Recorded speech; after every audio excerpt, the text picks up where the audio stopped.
Hey everyone, just a quick note before we get started. NPR is doing its annual survey to better understand how listeners like you spend time with podcasts. We would love it if you would help us out by completing a short anonymous survey at npr.org/podcast survey, all one word.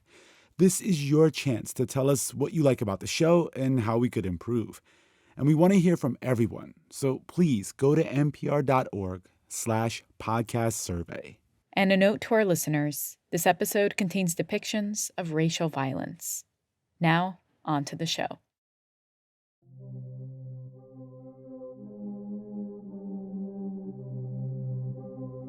All persons born or naturalized in the United States and subject to the jurisdiction thereof are citizens of the United States and of the state wherein they reside. No state shall make or enforce any law which shall abridge the privileges or immunities of citizens of the United States. Nor shall any state deprive any person of life, liberty, or property without due process of law, nor deny to any person within its jurisdiction the equal protection of the laws.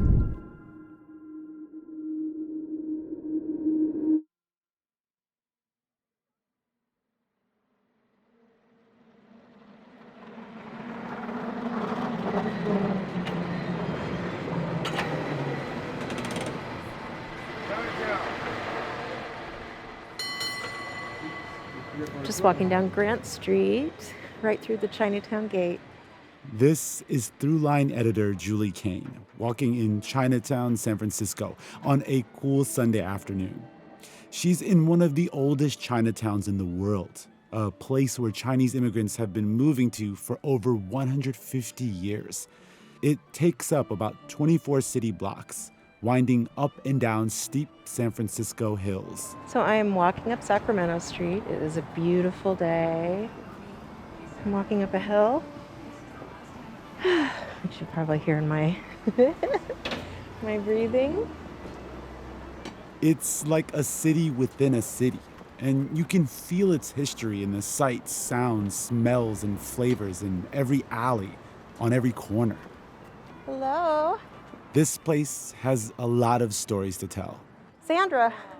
Oh, Sandra. Hi, I'm Julie. Julie, hi. Nice to meet you. I know I'm like getting names and It's okay. I'm Sandra Wong. Sandra Wong, our editor, Julie, one of the many Julies you'll hear in this episode, is there to meet Sandra and a local historian of sorts named Julie Sue.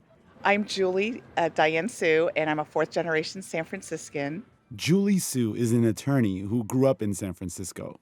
She met Sandra Wong years ago. They were brought together by the story of one of Chinatown's most legendary residents, Wong Kim Ark. And I became interested or knew about the Wong Kim Ark case because my friend who was working in Washington, D.C. at the time for Janet Reno asked me to put on the celebration of the 100th anniversary of the U.S. Supreme Court landmark case, United States versus Wong Kim Ark. Well, we're here in front of where he was born. That's the recognized birthplace, the exact birthplace. It's different now. 751 Sacramento Street. Back then, in the late 1800s, when Wong Kim Ark was born, it was a storefront with an apartment above the shop. Today, it's a school in the middle of a quiet side street, just downhill from the main tourist drag. So this is as close as we get to 751 Sacramento Street. It is now the site of the Namq Chinese School. The school is a beautiful red, green, and white building. It's designed in the classic Chinese style. Raised pavilions, ornate paneling covering the windows, curved shingles on the roof. This should probably be a site where tourists flock because of its connection to Wong Kim Ark. He was the defendant in a court case that would forever alter U.S. immigration laws. I first heard about Wong Kim Ark at my father's funeral. This is Sandra Wong. It was a picture board of my father and all these pictures of him when he was young throughout his life, along with this newspaper article that talked about the Wong Kim Ark case. And I remember reading it and thinking, this sounds like a big deal.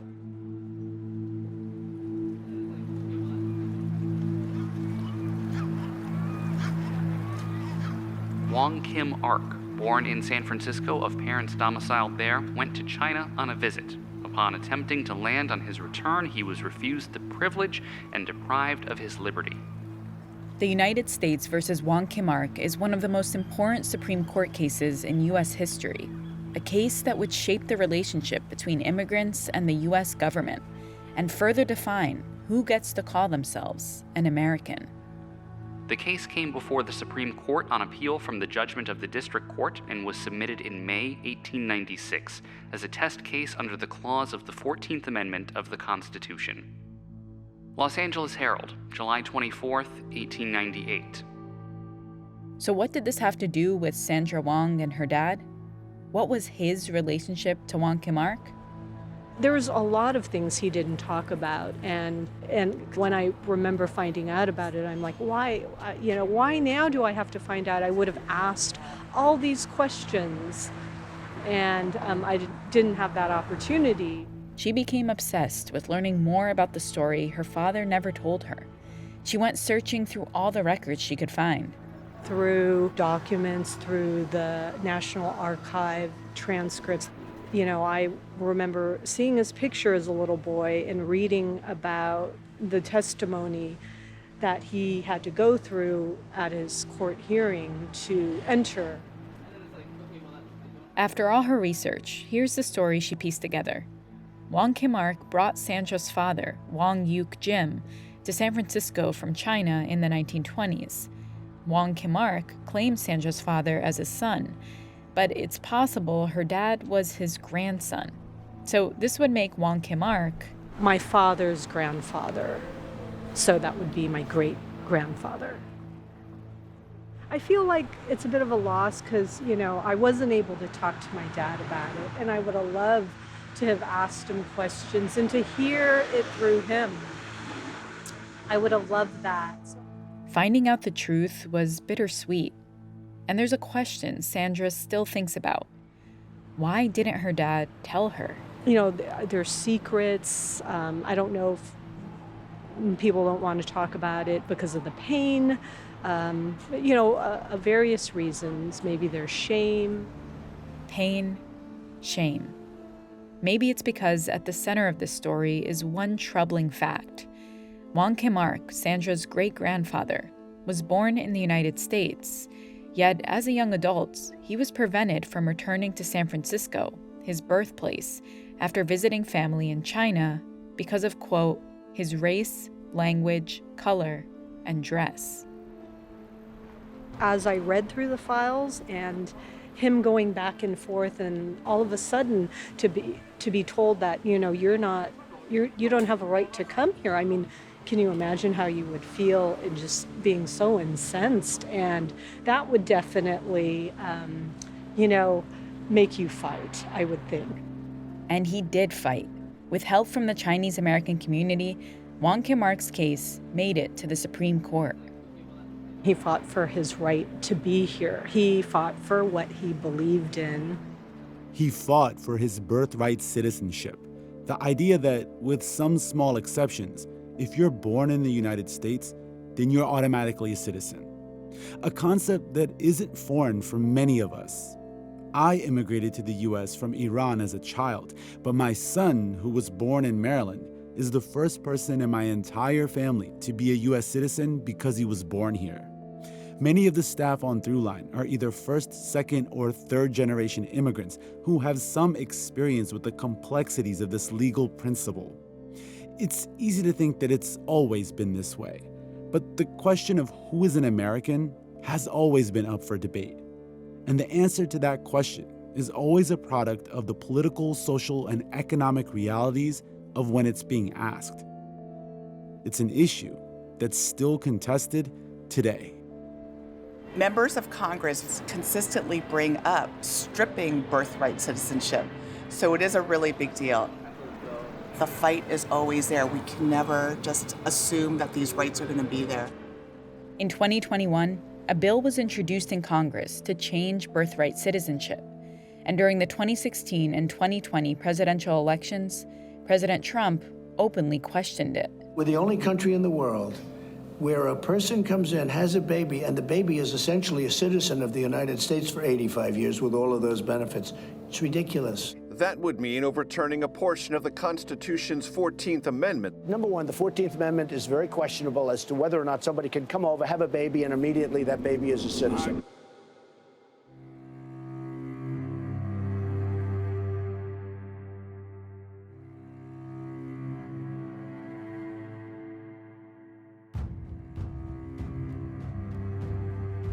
In this episode of Throughline from NPR, we're going to experience Wong Kim Ark's story and learn how his legal battle changed the debate about who gets to be an American.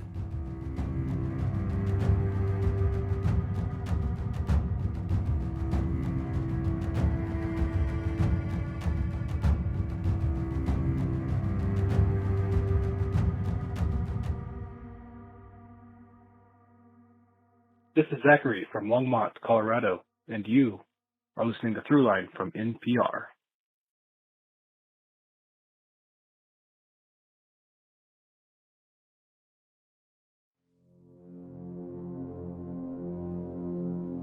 Part 1. In the Land of My Birth.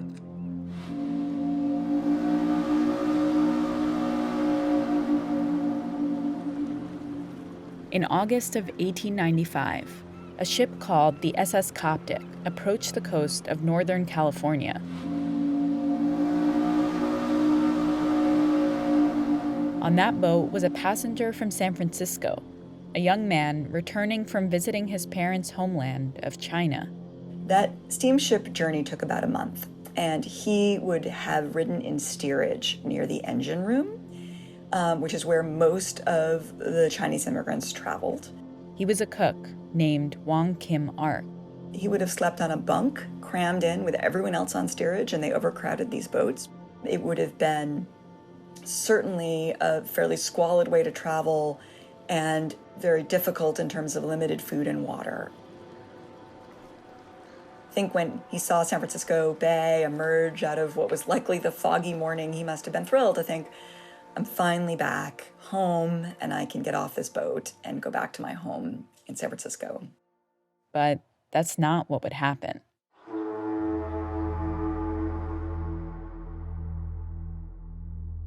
When this steamship bearing Wong Kim Ark arrives, the general manager is forbidden to allow him to leave the steamship. A U.S. customs agent declared that Wong Kim Ark was not allowed to step foot onto U.S. soil. At this point, the Chinese Exclusion Act was in effect, and so if you were a Chinese laborer, you were not allowed to enter. Wong Kim Ark argued with the customs official. He said, yes, I'm a laborer, I'm a chef, but I'm a citizen, and here's the proof. He had his certificates. He knew that he was born in the United States, and that meant he was a U.S. citizen. But he also must have had a little fear about that because he filed a certificate of identity before he left that had a picture of him and said, I was born in the United States, I'm a U.S. citizen. And he had 3 white witnesses, white people, because that's the only kind of witness the U.S. government would accept, who were willing to say he was born in the United States and they'd known him from childhood. So he was prepared. But that preparation didn't add up to much because, unbeknownst to Wong, while he was in China, the U.S. government had decided it wanted to bring a test case, challenging birthright citizenship, particularly for the children of Chinese immigrants. So they chose him, and they didn't let him get off that boat. But they were looking for a test case, and he was a perfect test case. He didn't set out to be anybody's test case.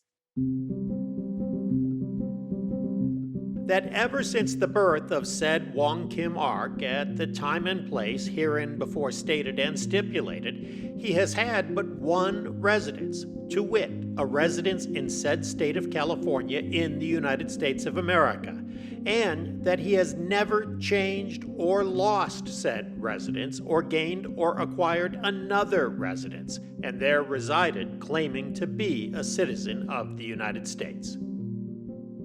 Wong Kim Ark's parents were one of a tiny minority of Chinese immigrants coming into the United States in the 1860s and 70s. We don't know exactly when they arrived, but we know they arrived before Wong Kim Ark's birth.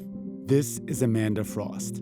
I'm a law professor at American University. Amanda has practiced immigration law for years. And I'm the author of a book entitled You Are Not American, Citizenship Stripping from Dred Scott to the Dreamers. They came from the Pearl River Delta area. I mean, these trade ports of Hong Kong, Shenzhen, Canton were opening up to the world. And this is Carol Nakanoff. I am a Richter Professor Emerita in the Political Science Department at Swarthmore College. Carol co-wrote a book all about Wong Kim Ark.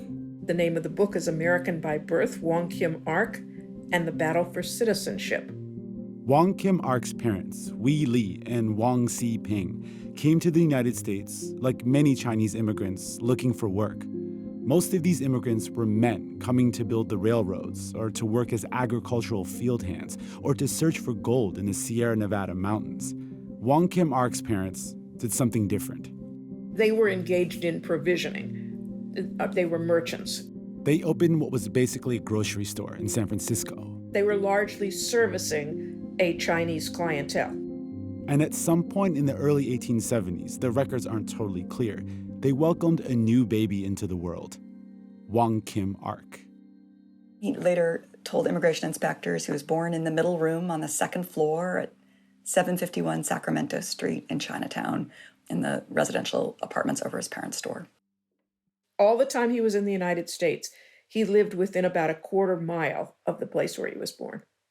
This is probably because Chinese people were not welcome in many other parts of San Francisco. And this pattern followed in other cities with growing Chinese populations. In response, Chinatowns popped up in cities all over the U.S. It was a way for Chinese immigrants to band together, form communities, and try to keep themselves safe in an increasingly hostile country. But sometimes, these enclaves became a target.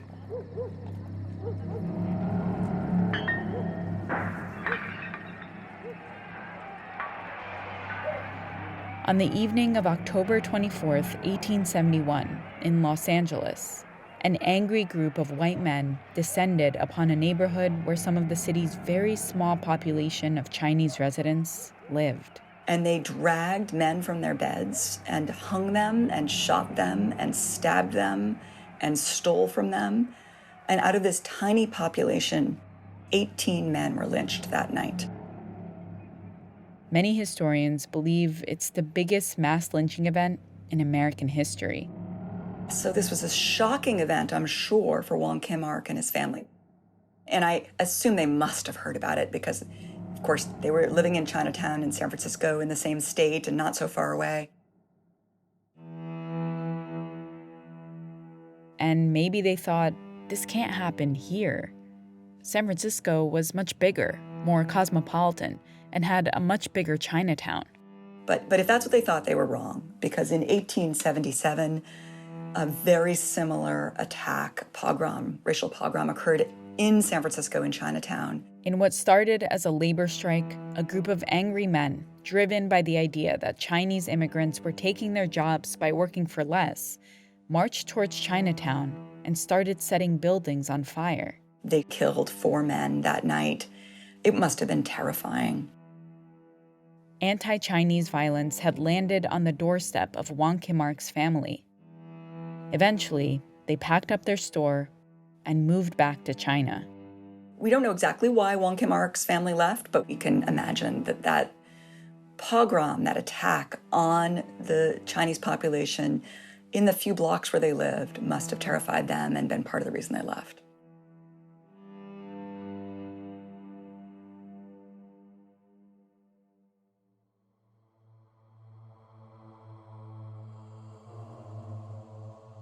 Where did all this anger towards Chinese immigrants come from? Most people in the U.S. probably would have never encountered a Chinese immigrant. Yet, in the last half of the 19th century, anti-Chinese sentiment was everywhere. At first, Chinese immigrants were welcomed. They were helping to build America. They were building the Transcontinental Railroad, and they were key. They were extraordinarily important. And they helped to mine the gold and the precious metals in backbreaking, difficult work throughout the West. But then, as so often we see in this nation, there was an economic downturn, and they were scapegoated and blamed for the lack of jobs and the poor economy. There really wasn't much truth to this idea. Chinese immigrants made up a very tiny percentage of the population of the United States in the 19th century. But this narrative, pushed by politicians and printed in the newspapers, became increasingly accepted. This country was coming out of the Civil War, the end of slavery, and the white workers were told the Chinese are the new slaves and they will undermine your work because they will take jobs at lower pay. They're willing to work in slave-like conditions, and they use that as an excuse for violence and their attempt to drive out Chinese immigrants from the United States. And this effort didn't just come in the form of violent mob attacks. It was cemented into law. In 1882, Congress passed a bill called the Chinese Exclusion Act. From and after the expiration of 90 days next after the passage of this act, and until the expiration of 10 years next after the passage of this act, the coming of Chinese laborers to the United States be, and the same is hereby, suspended. And this law creates a new legal invention. Before any Chinese passengers are landed from any such vessel, the collector or his deputy shall proceed to examine such passengers, comparing their certificates with the list and with the passengers, and no passenger shall be allowed to land in the United States from such vessel in violation of law.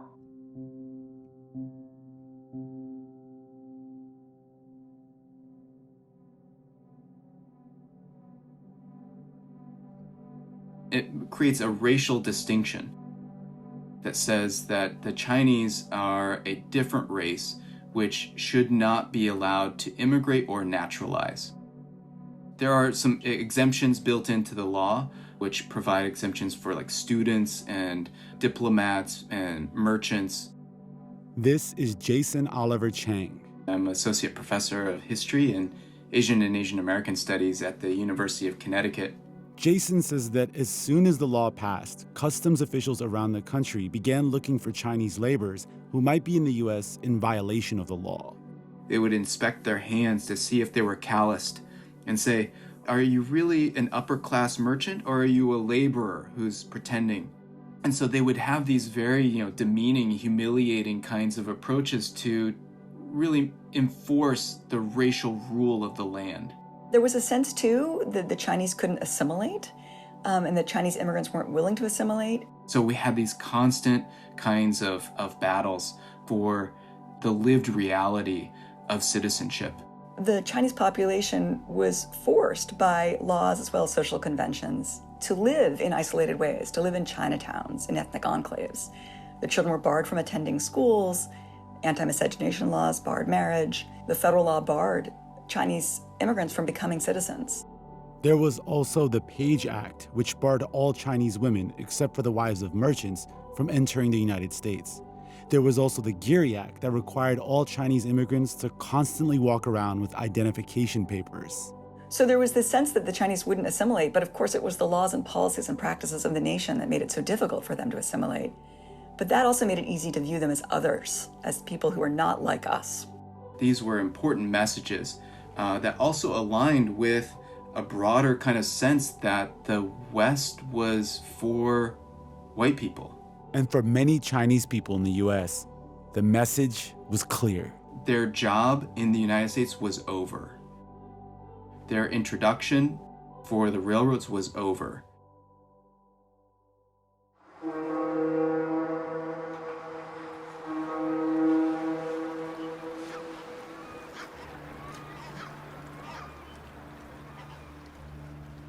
When Wong Kim Ark's family left the United States after the 1877 anti-Chinese riots in San Francisco, they never came back. But he did. So he reported that he went back to China with his parents around 1877 when he was around 8 years old.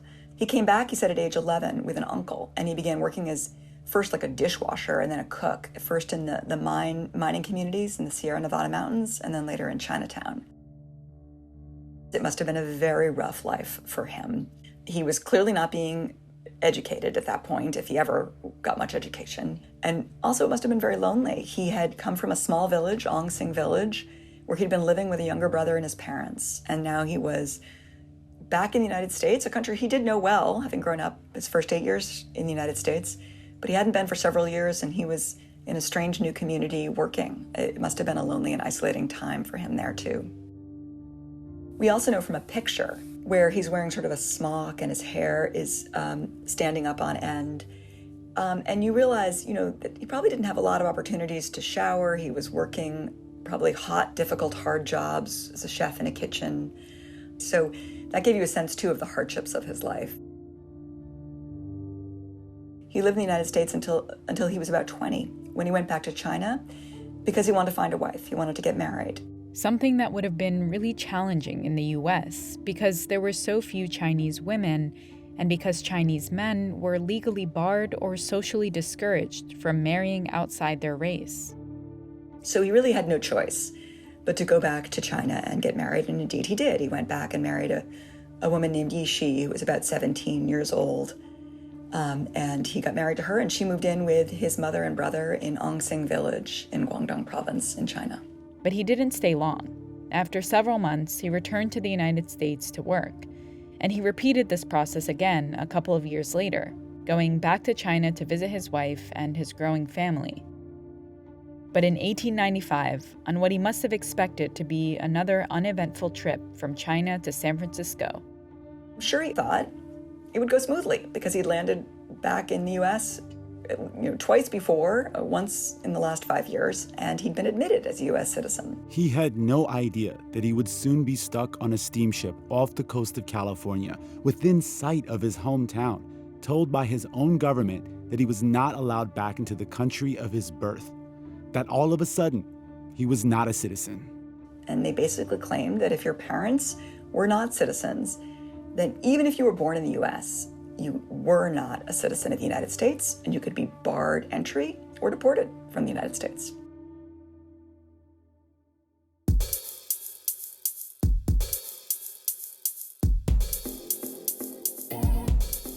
Coming up, Wong Kim Ark fights back in court.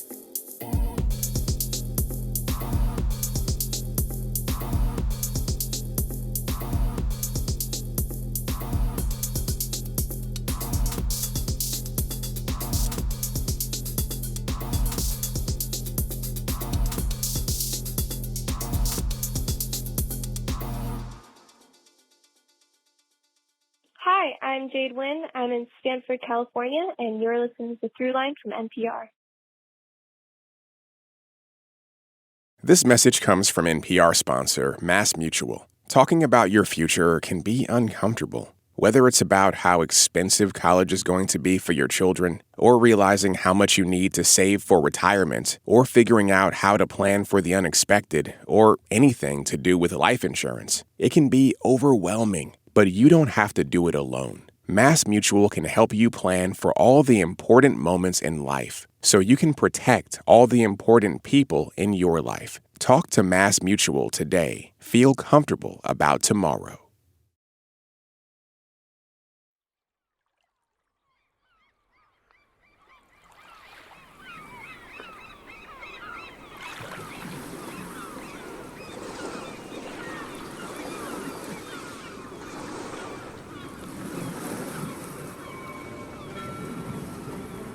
Part 2. The Test Case. In August of 1895, Wong Kim Ark was sitting on a steamship, detained and watched over by guards. He was there because, according to the government, he was not a U.S. citizen, even though he had documentation showing he was born in San Francisco. It must have been a lonely, bitter feeling to be just a few miles from his hometown, rejected by his own government. But he wasn't alone. Almost immediately, a group of people started working to get him out. So I'm guessing they had lots of contacts and networks who were aware of who was coming in and what was happening on those steamships. The group was known colloquially as the Chinese Six Companies. The Chinese Six Companies, also known as the Chinese Consolidated Benevolent Association. It was a group of representatives from all the different regions of China who were immigrants to the U.S., living in the U.S., who had made it in the United States. They had some money, they had some resources.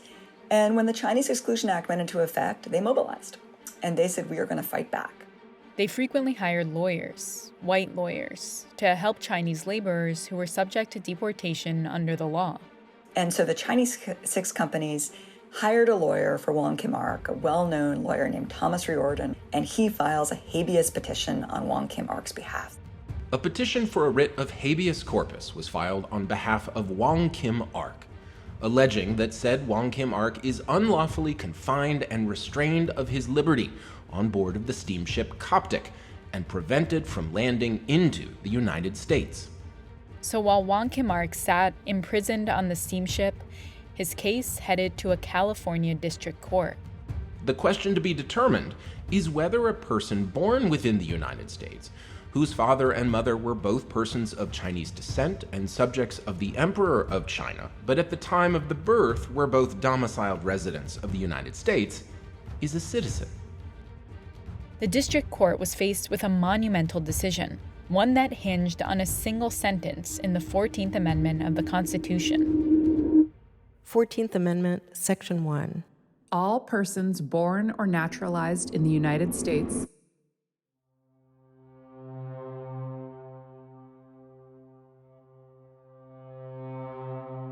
The 14th Amendment was added to the Constitution after the Civil War to achieve, quote, equal protection of the laws. It was intended to make sure newly emancipated Black Americans had full equal citizenship and rights. Some of the most impactful Supreme Court cases have hinged on this amendment. There's Plessy v. Ferguson, which upheld the constitutionality of segregation, Brown v. Board of Education, which reversed that, even Roe v. Wade, which guaranteed the right to abortion. Wong Kim Ark's case focused on a specific part of the 14th Amendment, the citizenship clause. All persons born or naturalized in the United States and subject to the jurisdiction thereof are citizens of the United States and of the state wherein they reside. and of the state wherein they reside. That phrase, jurisdiction thereof, it's key because the court had to decide what makes a person a U.S. citizen. Do all people born on U.S. soil fall under its jurisdiction, its laws? Or is jurisdiction about where your loyalties lie? Are Chinese people living in the United States really subject to U.S. laws, or should they be considered subjects of the Emperor of China? And then, what does this legal argument mean for all immigrants across the country? Could this same logic be applied to birthright citizens from Europe? Given the attention that this case drew in the local press, it seems that everyone understood that this was going to be the big challenge. Julie Novkov is a political scientist and co-author of the book American by Birth, Wong Kim Ark and the Battle for Citizenship. It was going to have a broader impact than whatever was going on in San Francisco. One of the most important Chinese cases for many years being the application of Wong Kim Ark to land as a native son. Wong Kim Ark was still stuck on a steamer off the coast while his case played out in court. It had been months, and he was right in the middle of a bigger battle between the U.S. government and Chinese Americans. The case of Wong Kim Ark promises to become historic, for the question raised is whether a Chinese born on American soil is a citizen of the United States. So although there had been previous rulings that had touched on this issue, this one did immediately garner quite a lot of attention, even before the ruling came down. The decision of several hundred other cases depends upon its outcome. Finally, in the fall of 1895, the court came to a decision. He wins. He wins. From the law as announced and the facts as stipulated, I am of the opinion that Wong Kim Ark is a citizen of the United States within the meaning of the Citizenship Clause of the 14th Amendment. He has not forfeited his right to return to this country. His detention, therefore, is illegal. He should be discharged, and it is so ordered.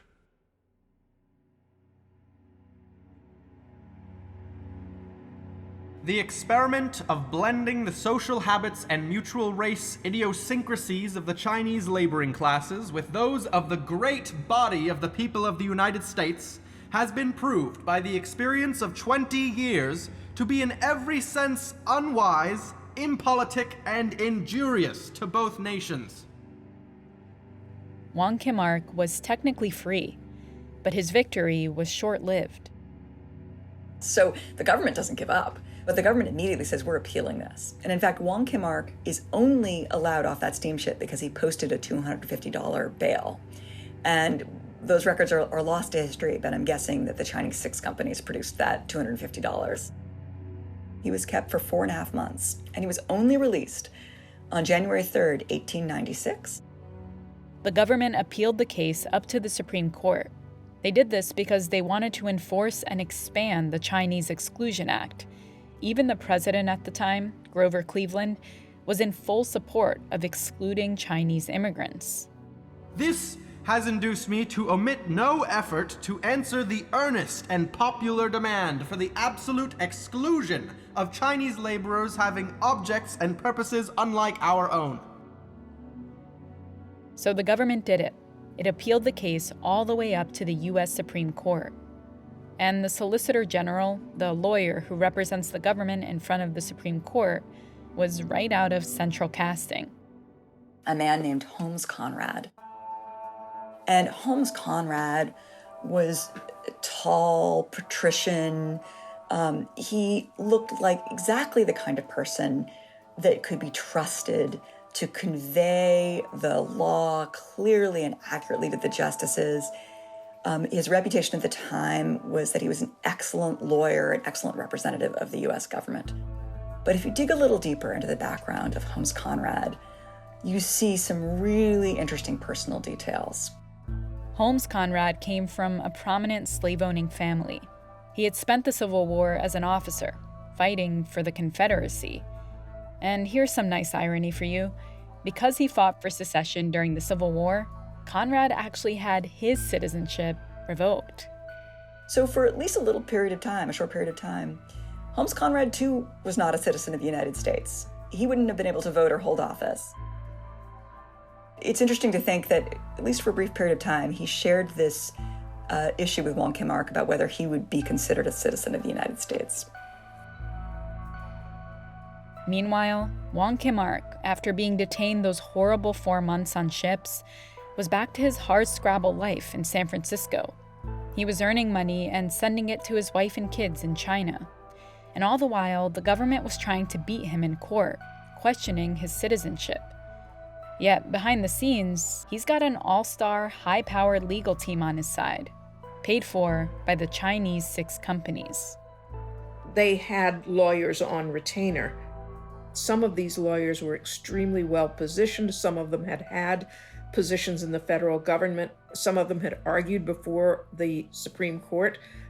Some of them were working for the railroads. And the businessmen wanted the Chinese that they had brought over to get into the country. For this case, they hired 2 accomplished white lawyers. One was Maxwell Evarts. In a way, he wore a dual hat. He was hired by the Chinese 6 companies, paid by them to represent Wong, but the railroad, which he also worked for, clearly supported him. Many big businesses had a keen interest in the Wong Kim Ark case. They needed labor, cheap labor, to expand and be profitable. So they jumped to support Wong Kim Ark's case. The second lawyer was a man named J. Hubley Ashton, who had worked for President Lincoln. And both men deeply believed in Lincoln and the Reconstruction era's mission of not just ending slavery, but establishing racial equality. Evarts and Ashton had argued cases before the Supreme Court before, but I would have to think that they were pessimistic at this point. The 2 of them were coming off a loss in a high-profile case involving a Chinese client. Going into this case, they had every reason to doubt the outcome, an outcome that would be potentially devastating for Wong Kim Ark and thousands like him. He surely knew that if he lost, he would be forced to leave the United States, the country in which he'd been born and spent most of his life.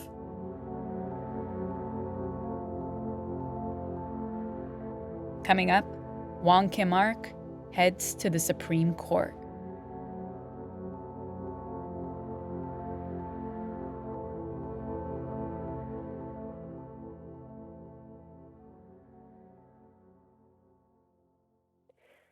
Hi, this is Vanya calling from Frankfurt, Germany, home of the Europa League Championships Eintracht Frankfurt, and you're listening to Throughline from NPR.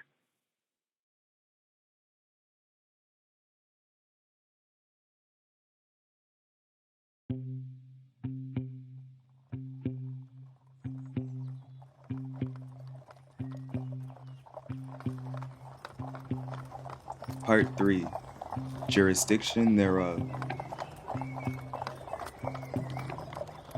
On March 5th, 1897, on a Friday afternoon, the day came. The case of United States versus Wong Kim Ark began. They're in the Capitol building because there was no Supreme Court building at this time. And they were in front of these 9 black-robed men with Chief Justice Fuller in the middle, who was very short, so he was sitting on an elevated chair. Chief Justice Melville Weston Fuller was the leader of the 9 justices that made up the Supreme Court. And let's just say they had a bit of a reputation.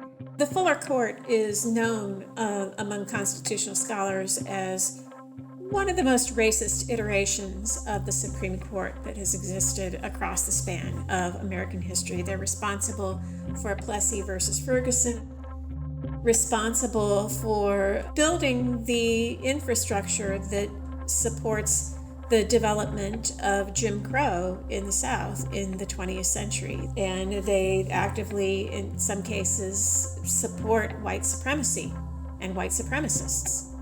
And the court is also not always all that wonderful to the Chinese specifically.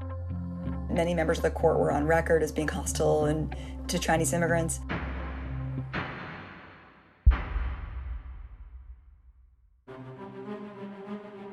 The argument took place over 2 different days, Friday, March 5th, 1897, and Monday, March 8th, 1897. So the United States government, represented by Holmes Conrad, swung first.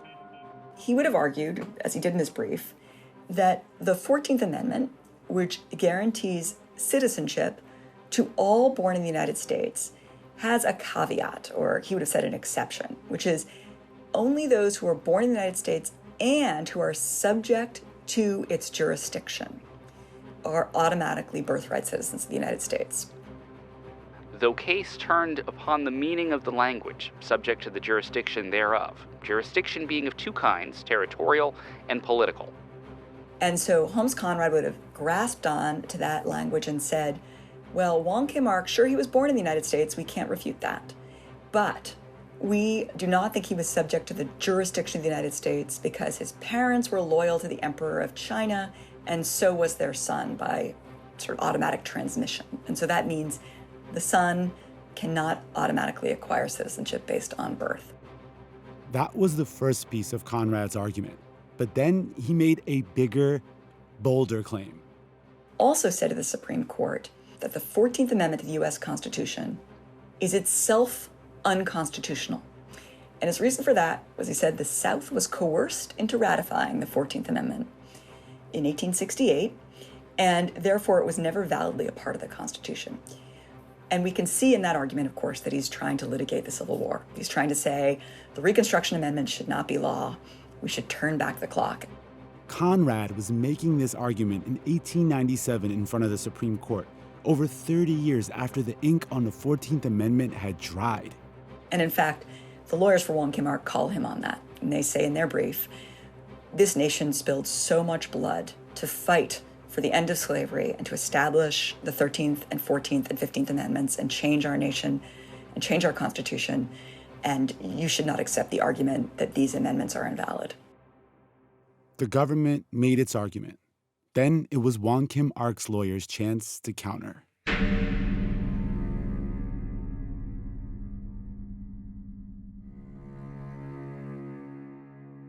Well, in very simple terms, Wong Kim Ark's lawyers have 2 main claims. One is that this principle of birthright citizenship is a long-standing principle in common law, not just American common law, but English common law.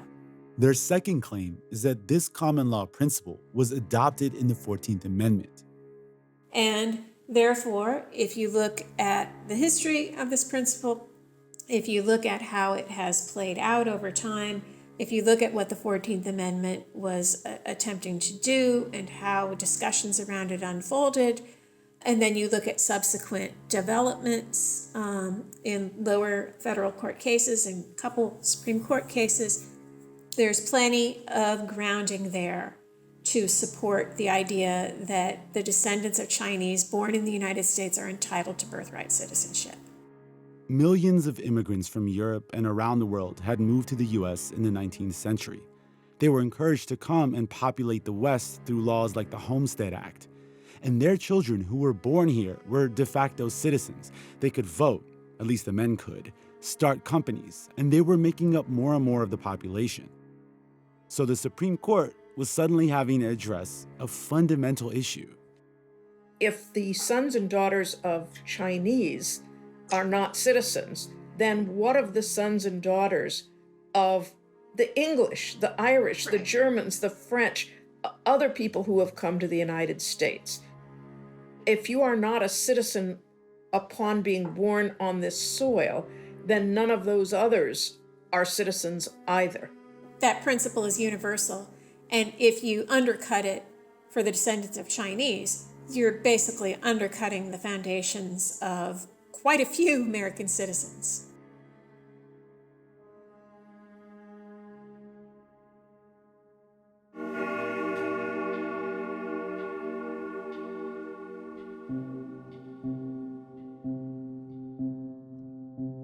So the length of time between the oral argument and the ruling was over a year. So the case was argued March 5th and March 8th, 1897, and the final Supreme Court decision wasn't announced until March 28th, 1898. And that was an extraordinary long period of time. It would be extraordinary today. It was even more so then. If you had been looking at this case, not necessarily knowing what was going to happen, only knowing what you know about the Fuller Court going into it, I think you could be forgiven for being a little bit uncertain about which way this one was going to go. So you can imagine the fear that Wong Kim Ark might have been feeling as month after month went by without a decision. And it's the sign the Supreme Court was really struggling with what to do in this case and how to decide it. And his lawyers were probably also greatly concerned. But they were brilliant lawyers, and they told the Supreme Court, if you rule for the government that the children of immigrants are not citizens, you will take away citizenship from hundreds of thousands, maybe millions of people, including lots of white people. And the court heard that loud and clear and even noted that in its opinion. That to deny citizenship to one group would be to deny citizenship to thousands of persons of English, Scotch, Irish, German, and other European parentage who have always been considered and treated as citizens of the United States.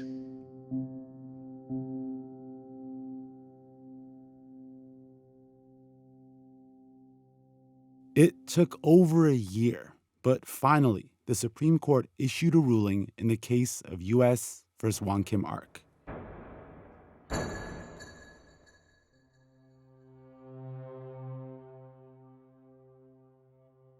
On March 28th, they issued a ruling, 6-2, because they were down a member, so only 8 members. And Justice Gray authors the opinion.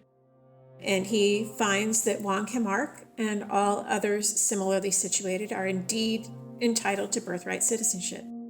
Regardless of the immigration status of their parents, are citizens of the United States. It is conceded that if he is a citizen of the United States, the acts of Congress known as the Chinese Exclusion Acts, prohibiting persons of the Chinese race, and especially Chinese laborers, from coming into the United States, do not and cannot apply to him.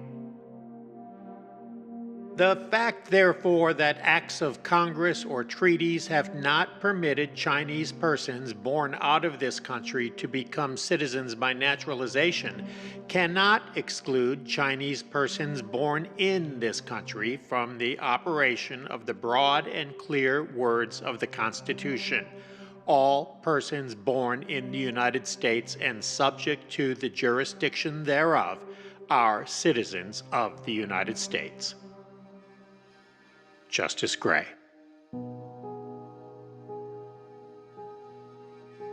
The court focused on that language, said all persons. This is intended to apply to everyone. And it's not intended to be so restrictive as to take away citizenship or bar citizenship from the children of immigrants. And remember, the United States is a nation of immigrants. It's not like there's just a few people who are born to non-citizen parents. It's a significant percentage of the country every year is born to immigrant parents. Quick note, all persons did not necessarily include Native Americans. And that's because tribes recognized by the U.S. government were considered sovereign nations with their own governments and court systems. And then the court threw in at the very end, they said, and if we were to rule any other way, we would take citizenship away from lots of children of not just the quote-unquote obnoxious Chinese, which is how the court often referred to this group, but also the children of English immigrants and German immigrants and French immigrants.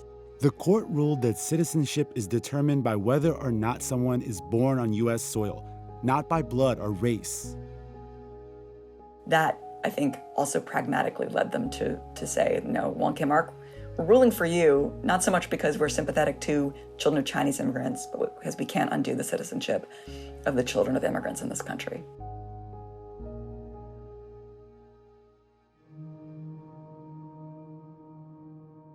Wong Kim Ark, with the support of the Chinese 6 companies, had won his case. He was recognized by the U.S. government as a birthright citizen, a ruling that his lawyers knew would have an impact on generations to come. And Wong Kim Ark could finally go back to his life in San Francisco. Well, I would love to say it was a fully happy ending. His problems were not over in part because the U.S. government didn't fully give up. It gave up on that formal legal argument. But I feel in some ways they just switched the battle to other venues. So Wong knew that if he wanted to leave the country again, he would have to prove to everyone's satisfaction, all of these white immigration inspectors, that he was the man who'd won the Supreme Court case, that he was Wong Kim Ark, that he was a citizen born in the United States. And that if they disbelieved him, he'd be stuck all over again in the steerage hold of a steamship trying to argue he could enter his country. And that must have made him very leery to even think about leaving the United States. But Wong Kim Ark didn't need to leave the U.S. to land in trouble with authorities. He was living in El Paso, Texas, just a few years later after his win, in October of 1901, living and working there, and he was arrested and charged with being a Chinese immigrant, not a native-born American, a Chinese immigrant who was illegally in the United States. He had to post a $300 bond. That's over $10,000 in today's money. And it took months before he could convince these officials, I'm the guy who won the Supreme Court case establishing birthright citizenship. That's who I am. I am a citizen who gets to stay. This is the racial profiling of its time.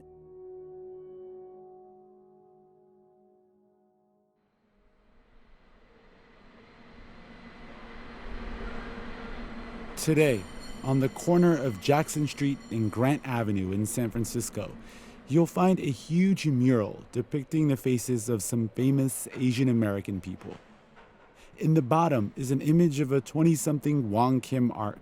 He's wearing all black, his eyebrows are raised, and he has a slight smile on his face. You could almost call his look hopeful. Hope. That can be easy to miss in this tale of struggle and resistance.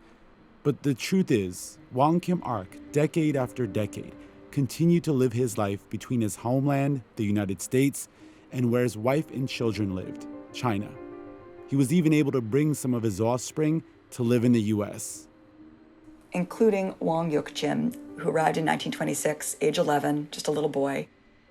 He endures this long trip and 3 weeks on Angel Island and all the questioning that the immigration inspectors put everyone through. But then he was admitted to the United States as a U.S. citizen. Wong Yuk Jim grew up in the U.S. He would eventually join the U.S. military and worked as a merchant marine. He would get married to a Japanese-American woman and start a family. His children and grandchildren live in the United States today, so the family established itself in the United States. It was an enormous struggle, but they succeeded in doing so.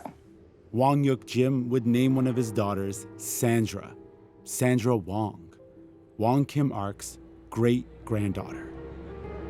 Wong Kim Ark was, born in San Francisco, and he, was discriminated against, and he fought for his right to be here. He fought for what he believed in, and he won, which was significant because it established birthright citizenship for everyone.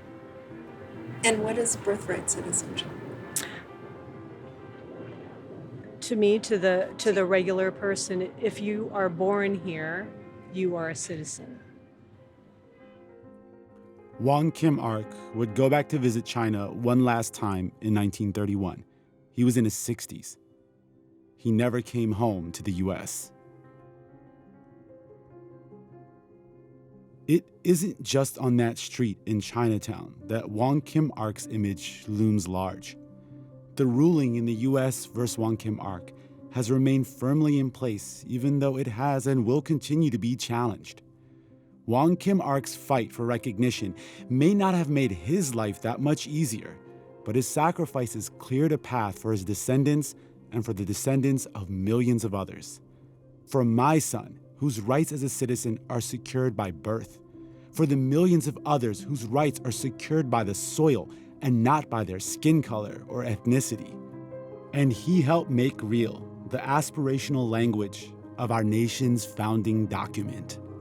All persons born or naturalized in the United States and subject to the jurisdiction thereof are citizens of the United States and of the state wherein they reside. No state shall make or enforce any law which shall abridge the privileges or immunities of citizens of the United States. Nor shall any state deprive any person of life, liberty, or property without due process of law, nor deny to any person within its jurisdiction the equal protection of the laws.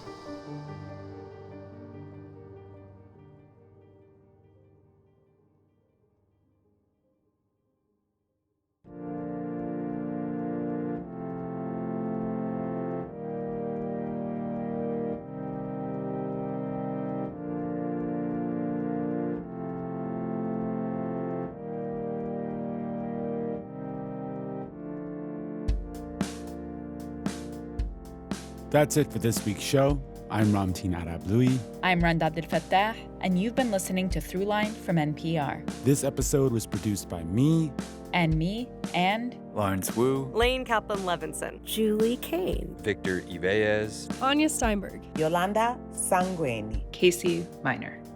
Fact-checking for this episode was done by Kevin Vogel. Thanks to Casey Morell, Don Gagne, Corey Turner, Blaze Adler-Ivanbrook, Lawrence Wu, Casey Miner, Amiri Tulla, Christina Kim, and Devin Katayama for their voiceover work. Thank you to the Chinese Historical Society of America for all their help. Thanks also to Tamar Charney and Anya Grundman. Special thanks to Sandra Wong and Julie Su. This episode was mixed by Josh Newell.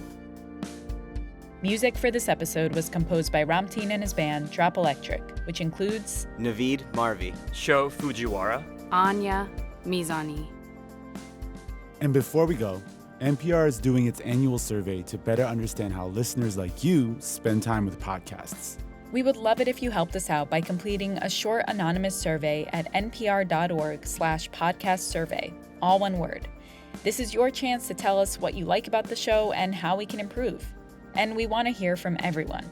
So please go to npr.org/podcast survey, all one word, to take the survey. And finally, if you have an idea or like something you heard on the show, please write us at throughline@npr.org or hit us up on Twitter at throughlinenpr. Thanks for listening.